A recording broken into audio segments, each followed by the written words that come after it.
Good afternoon বন্ধুরা। আর দেখুন আজকে কি বানিয়েছি, বাঁধাকপি। এখনকার সিজন না বাঁধাকপির, তাও মেয়ে নিয়ে এসেছিলো, ওই জন্য বানিয়েছি। জিরা আদা বাটা দিয়ে হয়ে গেছে, ধনে পাতা দিয়ে দিয়েছি। আর এখানে আছে আলু, কুমড়ো আর উচ্ছে, বরবটি, এইটা ভাজা করছি।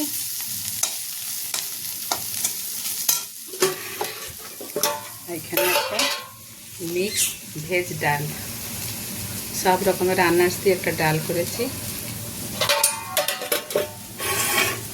আর এখানে অলরেডি ভাত আছে। আর এখানে শসা কেটে রেখেছি, মেয়ে আসলে সালাড হবে।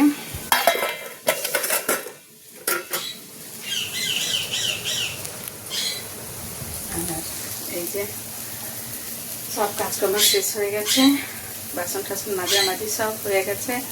এখন যাবো একটু সেলাই করব। আর সেলাই না করলে মানে কালকে কচা মেরে দিয়েছি, আজকে কটনটা করে দিই, সেলাই করবো 4টা-5টার সময়। বন্ধুরা, যদি আপনাদেরকে আমার ভিডিওটা ভালো লাগে তো একটু লাইক কমেন্ট করে দেবেন।